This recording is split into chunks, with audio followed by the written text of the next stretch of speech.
I wrote a poem yesterday, and I posted it last night. Made video clips and whatnot to cover it, and just read it, trying to stay as distant from it as I possibly could. But I think the best way to do it is to read it raw. At this point, I've tried a time before, and it brought some feelings, so I apologize for this, but this is where I'm at right now, and I hope you can appreciate it. And for those of you that need to hear it, I hope you do. I've spent my whole life trying to unravel the tangled mess of feeling other, of never belonging.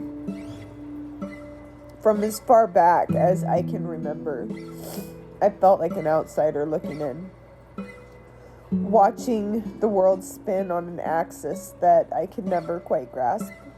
It was as if there was a secret code that everybody else knew, a rhythm that they danced to effortlessly, that I just stumbled in silence. The people who were supposed to love me unconditionally, those whose arms were meant to be my sanctuary, they didn't see me, not the real me, not as I am. They measured me against a scale I could never balance. When I stumbled, when I faltered, their disappointment weighed heavier than the sky. I tried to earn their love. God, did I try. I became a master of pretending, of masking. Every word I spoke, every move I made, calculated to please, to prove to be what they needed me to be for their image. I learned to wear 100 different faces, each one crafted to hide the fear, the self-doubt, the shame, the aching loneliness.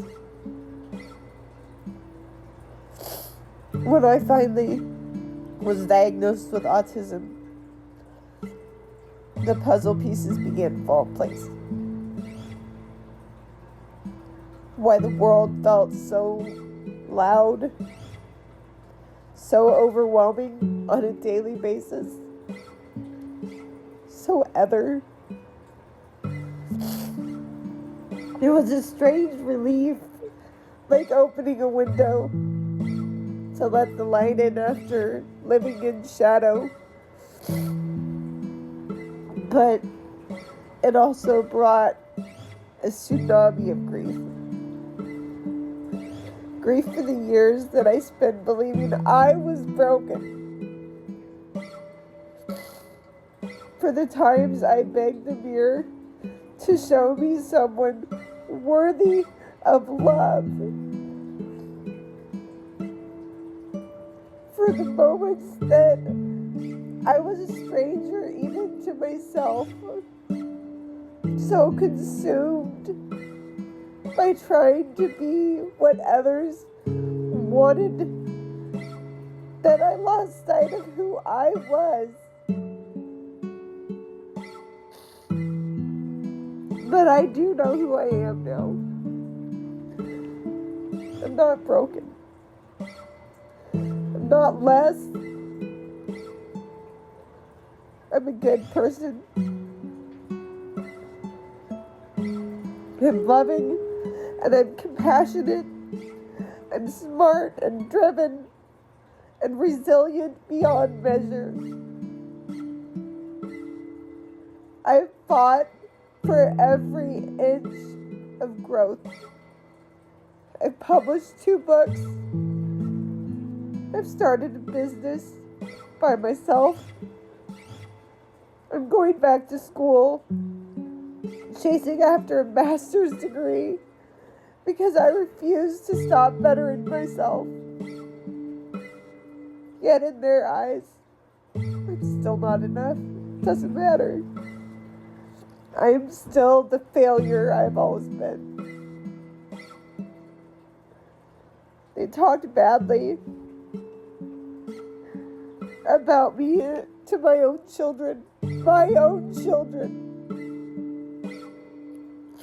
They planted seeds of doubt in their tender hearts.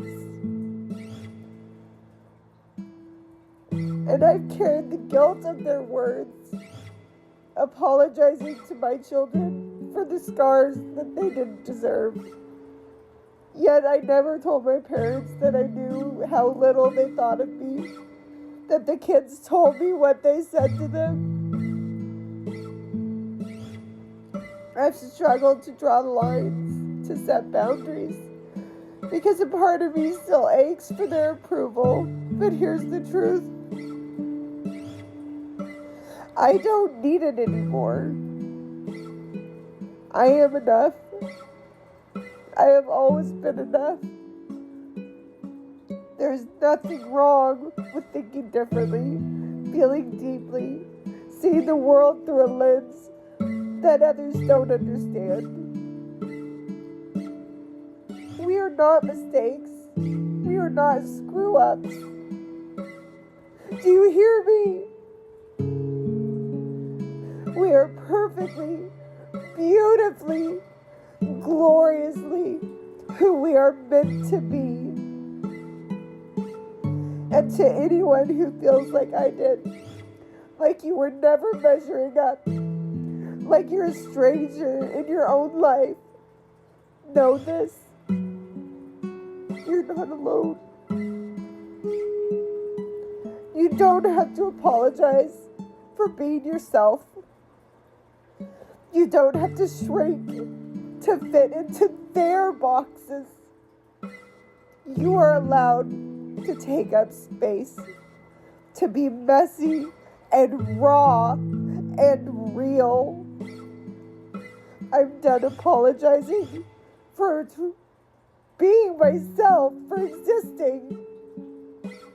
I'm done twisting myself into shapes to make others more comfortable. This is my truth. Unmasked. I am worthy of love. I'm worthy of respect. I'm worthy of joy. Just as I am. And so are you.